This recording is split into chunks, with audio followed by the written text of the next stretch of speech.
Welcome to The Explainer. Today, we are going on a really fascinating journey to discover the incredible true story of voodoo. It's this rich, deeply living tradition that has just been completely overshadowed and honestly hidden behind decades of sensationalist pop culture myths.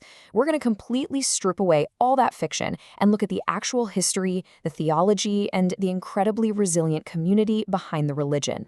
So be honest with yourself for a second here. When I say the word voodoo, what pops into your head? Do you immediately picture zombies roaming around? Do you imagine these dark, demonic rituals? Or maybe you instantly visualize little cloth dolls filled with pins. Look, if you did, you're definitely not alone. But the reality is far more complex and honestly, vastly more interesting than any Hollywood horror movie trope. Section 1. The Hollywood Voodoo Myth. Let's go ahead and rip away that cinematic curtain. Hollywood loves to tell us that voodoo is all about dark magic and zombies. But the reality? It is actually an incredibly intricate, animistic religion that encompasses healing, music, and some really profound philosophy. And here is a truly staggering fact for you. This isn't some forgotten relic of the past. Researchers estimate that it is a living, breathing religion practiced by roughly 60 million people worldwide right now, primarily rooted in West Africa and the Americas.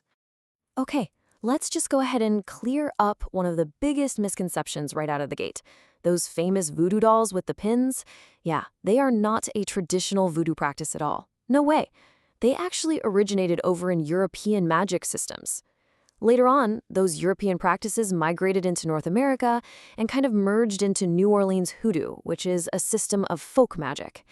That is completely different and not to be confused with the traditional voodoo religion. So the dolls? Totally a Hollywood fabrication that got applied to the wrong tradition entirely. Moving on to Section 2, Origins in West Africa and the Haitian Crucible.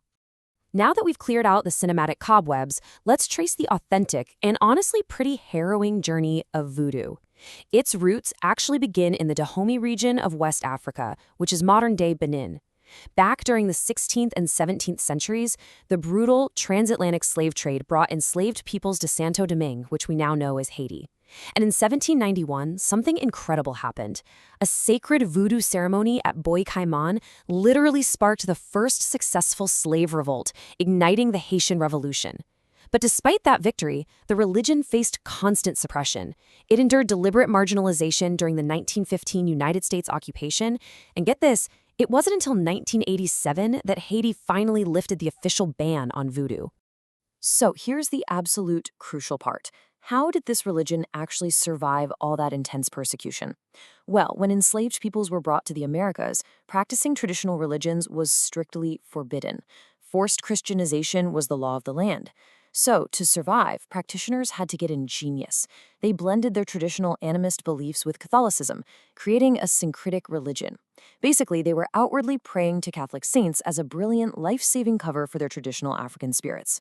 For example, St. Peter, who is often depicted holding the keys to heaven, became the absolute perfect cover for Papa Legba, who is the voodoo spirit of the crossroads in communication. Section 3. Bondye and the Law. This brilliant mechanism of survival we just talked about deeply shaped the religion's spiritual landscape. So let's demystify the beautiful, really complex theology at the very heart of the voodoo religion. Fundamentally, voodoo is actually monotheistic. Practitioners believe in one distant, supreme god called Bondye. And the name itself is fascinating. It's literally a combination of the French words bon, meaning good, and Dieu, meaning God. It directly reflects that French colonial influence and the blending of cultures that happen in Haiti. Now, because Bondye is considered far too distant to intervene in daily human affairs, practitioners don't interact with him directly. Instead, they interact daily with powerful spirits known as the law, or lo. You can kind of think of the law as intermediaries. They're sort of like angels or saints in Christianity, but they also represent very distinct forces of nature. Fascinatingly enough, some researchers even compare the law to psychologist Carl Jung's concept of archetypes within the collective unconscious. They are, for all intents and purposes, the daily faces of the divine. And these lua, they are highly organized into 3 distinct families. First up is the Rata family. These spirits trace their origins directly back to Africa, and they're associated with the color white, representing peace and benevolence. Next, we have the Petro family. These spirits represent the fiery, really harsh realities forged in the New World under slavery, and they're associated with the color red. Finally, there's the Gedi family. These are the spirits of death and ancestors, symbolized by the color black. And it's worth noting here that ancestors hold some of the absolute highest respect in the spiritual world of voodoo. Section 4. The Rituals and the Soul. Understanding the law is really just the beginning. Let's explore how practitioners actually connect with these powerful spirits and how voodoo views the very nature of human existence itself. Traditional voodoo ceremonies are incredibly visceral and entirely community-driven. Everything revolves around building a relationship with the law. A ceremony typically kicks off by drawing these intricate, specific symbols on the ground called waves to summon a particular spirit. Driven by rhythmic drumming and dancing, the ultimate goal of the ceremony is spiritual possession. This is a trance state where a law is literally invited to temporarily enter the body of a practitioner, to communicate with, to heal, and to guide the entire community. And yes, animal sacrifice is also a traditional component of these sacred gatherings, acting as a profound transfer of life energy. Now, the reason this spiritual possession is even considered possible lies in their totally fascinating view of the soul. Voodoo breaks the human soul down into two distinct parts. First, you have the T-bonage, or the little good angel. This is the source of your individual personality and your character. Then there is the gros bonage, or big good angel, which is responsible for the actual, vital, biological functions of simply keeping the body alive. During a possession, the T-bonage steps aside to allow the law to temporarily occupy the physical form. It's just an incredibly intricate way of viewing human psychology and biology as deeply intertwined spiritual elements. Of course, to navigate all of this complex spiritual energy, communities rely heavily on spiritual leaders. And this is where we really need to firmly dismantle that dark magic stereotype.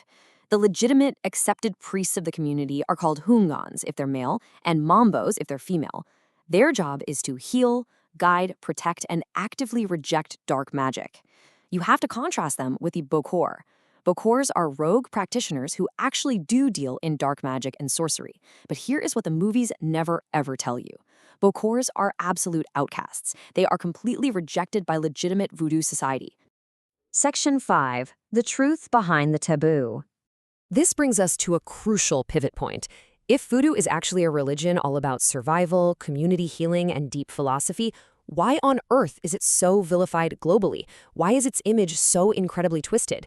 Well, it turns out the roots of this big lie are almost entirely political and historical. First, after the wildly successful 1791 Haitian Revolution, colonial powers were absolutely terrified of slave uprisings everywhere, so they intentionally demonized the religion that helped fuel it. Second, during the 1915 U.S. occupation of Haiti, the American government feared the unifying power of voodoo and deliberately set out to marginalize it. Add in decades of sensationalist, greedy 1930s Hollywood horror movies and deeply rooted historical racism, and you get a perfect storm designed specifically to demonize a fully legitimate religion.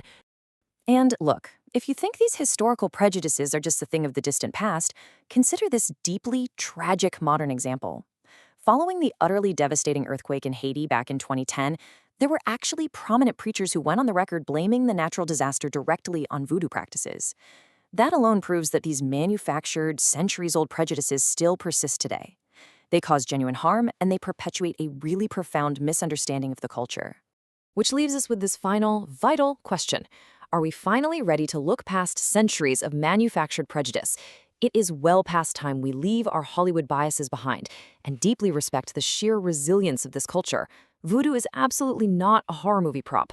It is a profound, surviving piece of our shared human heritage. Thank you so much for joining me on this explainer. And the next time you see a Hollywood caricature, I really want you to ask yourself, what other vibrant cultures have we allowed fiction to erase?